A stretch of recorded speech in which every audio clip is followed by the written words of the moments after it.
Ya.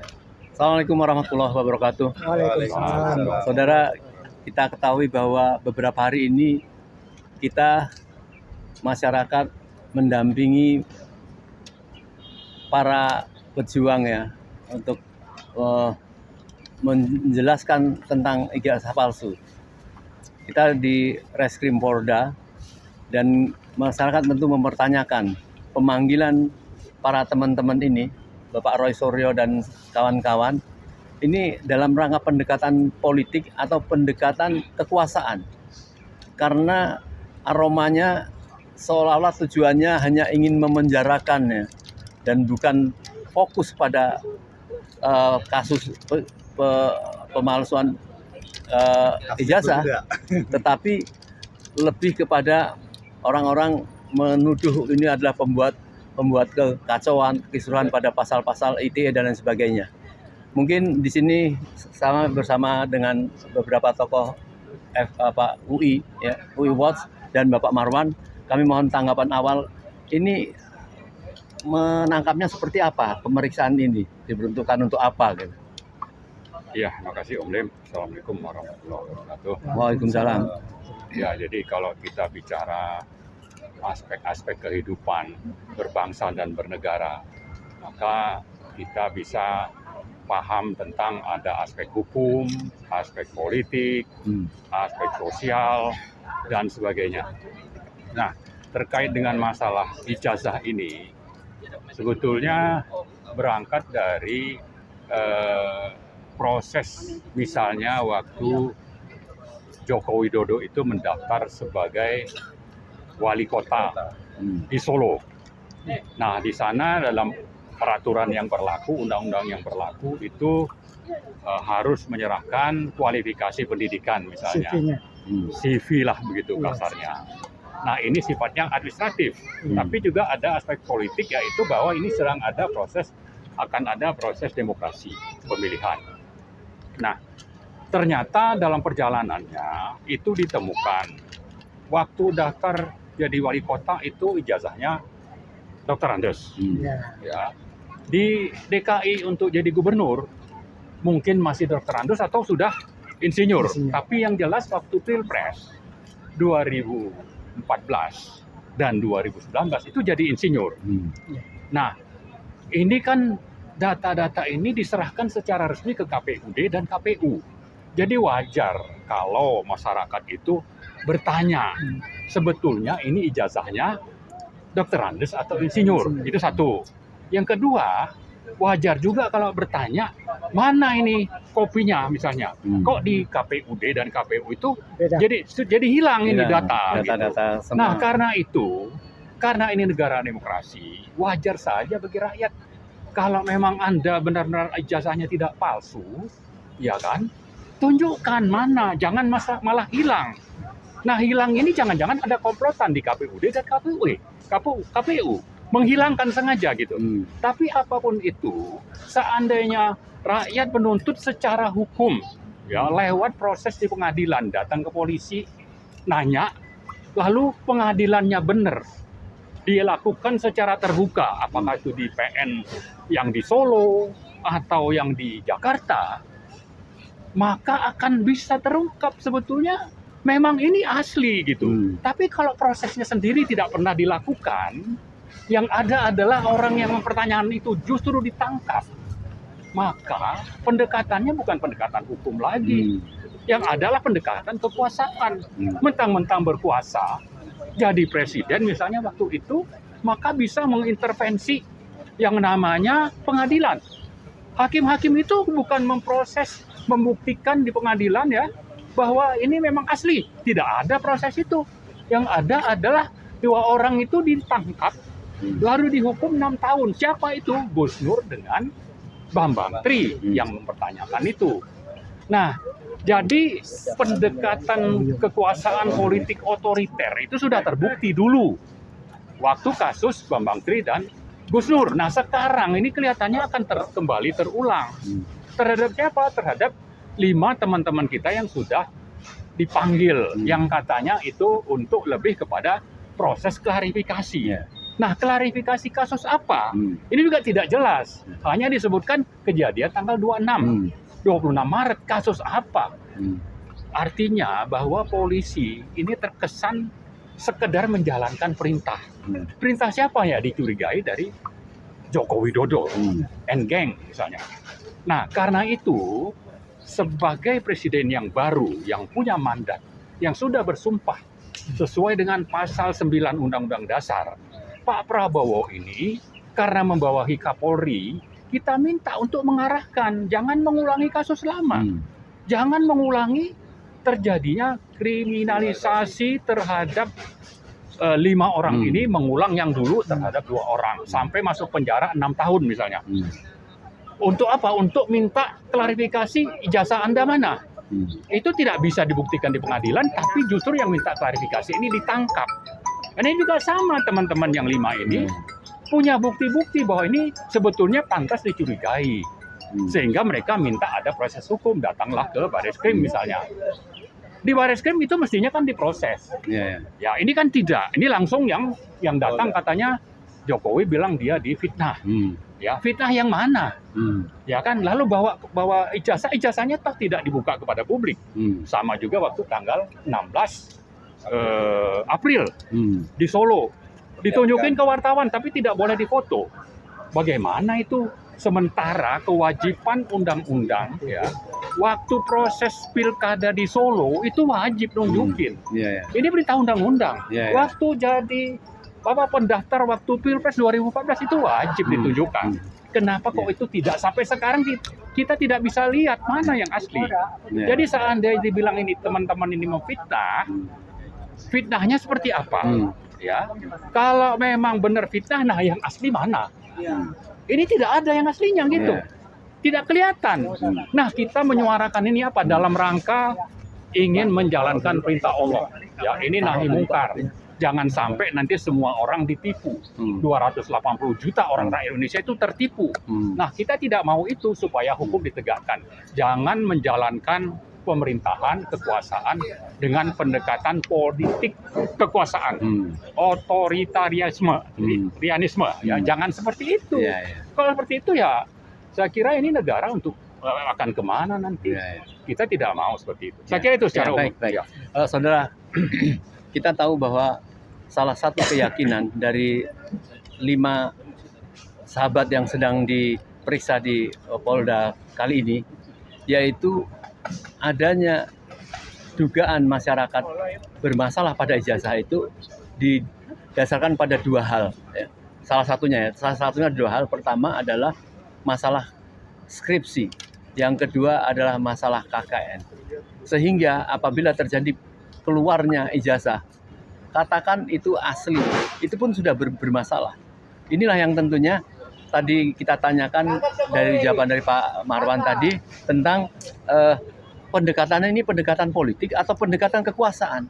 Ya, kalau pendekatan kekuasaan pantas saja target mereka pokoknya ingin memenjarakan. Ini yang akan menjadi masalah apabila terjadi penahanan secara tidak adil. Mungkin ada dari UI Watch ya, ada Bapak Buyung, silakan. Saya kasih waktu sebentar. Assalamualaikum warahmatullahi wabarakatuh. Salam. Kondisi pada saat ini kalau kita lihat, ya, kondisinya sudah nggak benar. Polisi dalam hal ini Kapolri kayaknya sepertinya telah diatur ini semua. Dan kita berharap kepada polisi supaya jujur, ya, benar dan adil.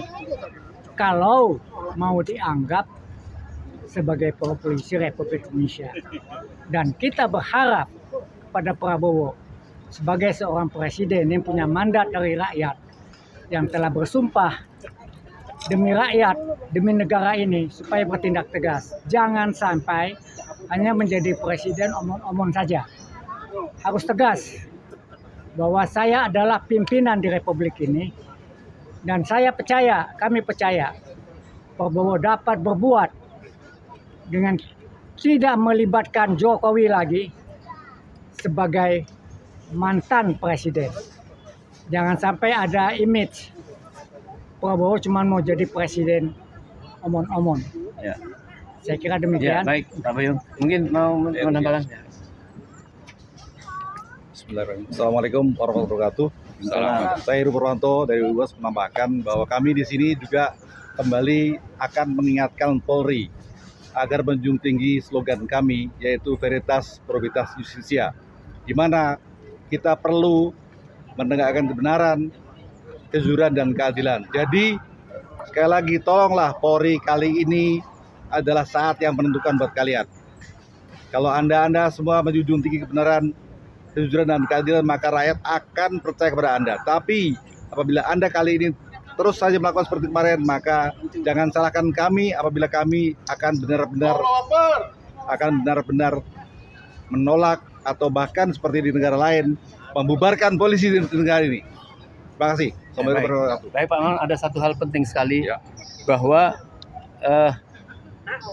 analisa tentang itu ijazah bermasalah yang diberikan dari Roy Suryo dan Bapak Risman itu berdasarkan upload atau berdasarkan ijazah yang tidak pernah dikeluarkan oleh Jokowi, akhirnya dikeluarkan oleh dari partai PSI itu, dan dari itulah maka dilakukan penilaian. Apabila ini dianggap melakukan pencemaran, maka tentu yang harus segera dipanggil dan diperiksa tentu ada Bapak Sandi itu Ya. yang dia mengeluarkan, dan kalaupun Dan dia mengatakan asli. ada terkena ITE baik pasal 32 atau 35 itu kan berdasarkan orang-orang yang mengubah, yang memalsukan atau dan sebagainya. Itu ada dia. Mengapa yang fokus sekarang ini dipanggilnya adalah orang-orang yang sedang membuktikan. Kata Pak Jokowi, siapa yang mendalilkan dia harus membuktikan. Nah ini kan proses-proses pembuktian oleh orang-orang ilmuwan ini kan sedang berjalan. Ya. Silakan Pak Marwan.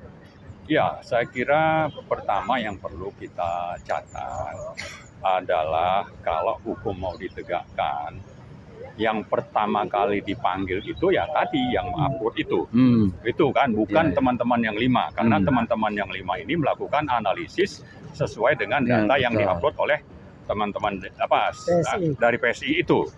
Itu satu. Yang kedua kita catat, memang pada dasarnya kita meyakini ada kejahatan pemalsuan ijazah. Jadi pada dasarnya keyakinan kita nih, Iya. aku yakin bahwa ijazahnya memang palsu. Cuma Ya. bagaimana mengcounter ini, maka dilakukanlah berbagai hal. Dan hal-hal ini bisa saja terbukti di belakang hari itu kebohongan. Jadi kebohongan ditutup dengan kebohongan, ada yang mengcounter, kebohongannya diganti dengan yang lain. Jadi terus bertingkat-tingkat ini kebohongannya. Ya, ya. Karena itulah ya, jangan menutupi kebohongan dengan kebohongan. Dan kita minta supaya pengadilan itu benar-benar dilakukan secara terbuka, objektif, tanpa intervensi dan transparan sesuai dengan hukum yang berlaku. Inilah yang kita minta. Dan saya kira kalau dalam proses hukum ini ada keterlibatan dari Polri misalnya, ada keterlibatan kejaksaan misalnya, ya, atau lembaga penegak hukum lain lah. Ini semuanya, terutama Polri dan kejaksaan ini kan ada di bawah kendali Presiden Prabowo. Bagaimana bisa Prabowo membiarkan pimpinan dua lembaga ini menjalankan agenda-agenda dari presiden terdahulu, terutama untuk menutupi kebohongan, kedua untuk menangkap orang-orang yang sebetulnya bukan mereka yang harus ditangkap. Bagaimana kemana aja nih presiden kita yang namanya Prabowo? Nah dari situ kita bisa mengambil kesimpulan, nah jangan-jangan dia ini cuma proksi, ada di bawah kendali Jokowi dan oligarki dan mungkin Cina. Nah kita tidak mau punya presiden seperti itu. Karena itulah kita mengetuk hati Pak Prabowo. Anda itu presiden negara Republik Indonesia yang penduduknya lebih dari 280 juta orang. Bukan presiden dari sekelompok orang Jokowi dan gengnya. Ya. Jadi tolong perhatikan ini dan rakyat akan berada di belakang Prabowo seandainya tadi dia bisa mengendalikan orang-orang yang ada di dua lembaga itu dan juga menciptakan terjadinya proses peradilan yang kita minta tadi supaya itu transparan, adil, terbuka, jujur dan sebagainya sesuai dengan aturan main. Baik, terakhir Pak Marwan. Ya. Apa harapan Pak Marwan atau penilaian Pak Marwan, harapan masyarakat dari pernyataan dari Barreskrim bahwa sudah menyelesaikan penelitian atau secara forensik ya, dari apa itu tentunya ijazah tersebut dari pimpinan beliau. Oke. Kira-kira apa harapan masyarakat atau harapan kita kepada Barreskrim? Jadi saya kira kalau kita bicara proses penegakan hukum namanya pro justisia, maka proses ini harus mengikuti aturan main di ranah peradilan itu. Ada penyelidikan, ada penyidikan, ada proses pengadilan. Mungkin nanti ada penuntutan dan sebagainya. Tapi yang paling kita harapkan adalah ini berlangsung secara benar sesuai dengan aturan. Jangan pendekatan kekuasaan. Jangan sampai nanti Barreskrim bilang sudah 90, nanti sudah 100%. Lalu kita digiring untuk percaya dengan itu. Sementara di sisi lain proses pro justisia itu tidak terjadi. Kita tidak mau itu, dan kalau itu terjadi, maka yang ada adalah ini pendekatan politik kekuasaan. Yang kedua yang ada adalah Prabowo hanya proksi dari Jokowi. Ya, ini dua hal penting yang perlu diingat oleh Pak Prabowo, oleh partai-partai di DPR, dan oleh seluruh rakyat. Ya, kalau sampai itu terjadi, maka lupakanlah untuk kita punya negara yang sesuai dengan konstitusi. Yang ada adalah bahwa negara ini ada di bawah kendali oligarki kekuasaan yang ternyata presidennya itu adalah Joko Widodo, presiden 3 periode. Karena itu dua hal yang kita tuntut. Pertama, Prabowo supaya benar-benar menjalankan fungsi, tugas, janji sesuai pasal 9 Undang-Undang Dasar.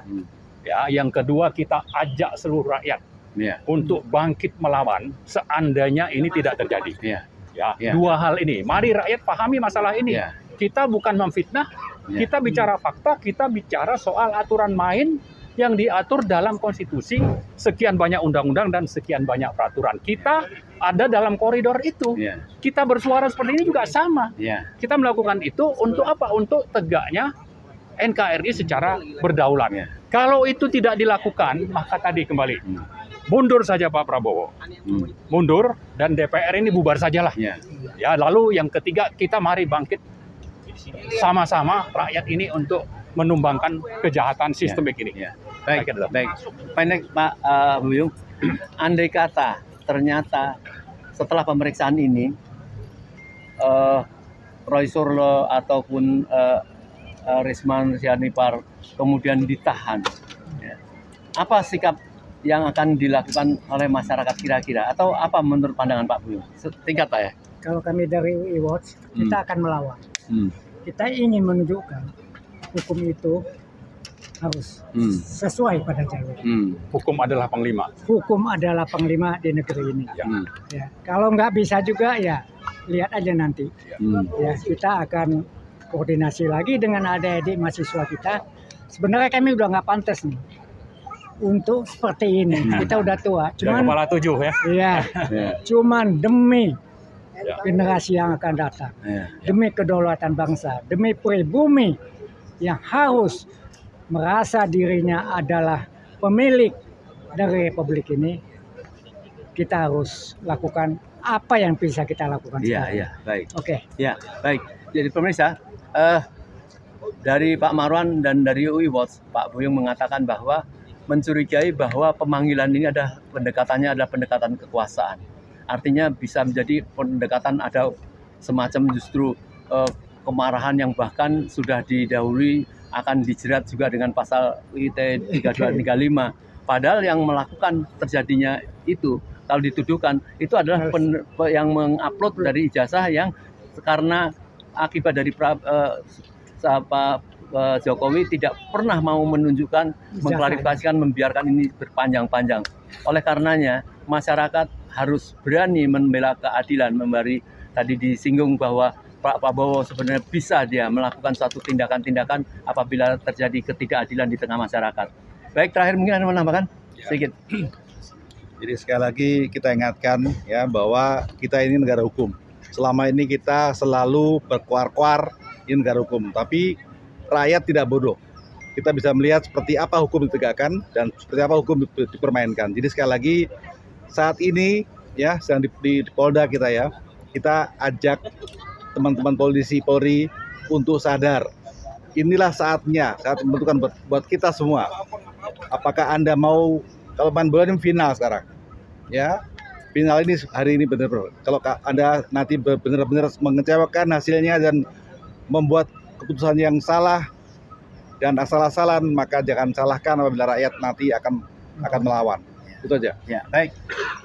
Sebelum kami akhiri, kami sampaikan ulang bahwa para narasumber ini tetap mengatakan apabila 5 orang ini yang diperiksa kemudian ditahan itu terjadi ketidakadilan, karena sebelum pemanggilan orang yang mengupload pertama yang terjadinya penilaian ijazah itu adalah Sandi dari PSI ya, yang dia tentu mengeluarkan keonaran pertama. Apabila itu tidak dilakukan pengadilan atau pemanggilan, maka pasti rakyat akan melakukan satu perlawanan. Ini terjadi ketidakadilan, dan ini yang namanya pendekatan kekuasaan ya, yang hanya menjaga kepentingan Jokowi, yang mengatakan ini menyakitkan hati kita. Kita tidak memisahkan antara Jokowi dengan dia sebagai seorang presiden. Seorang presiden memang harus bertanggung jawab terhadap apa yang terjadi ini. Saya kira mungkin itu kita tunggu, dan rakyat harus semua memonitor apa yang sedang terjadi pemeriksaan ini, mungkin sampai malam atau sampai besok. Jangan sampai ada terjadi satu penahanan sebelum terjadi suatu pengadilan yang sebagaimana dijanjikan. Assalamualaikum warahmatullahi wabarakatuh.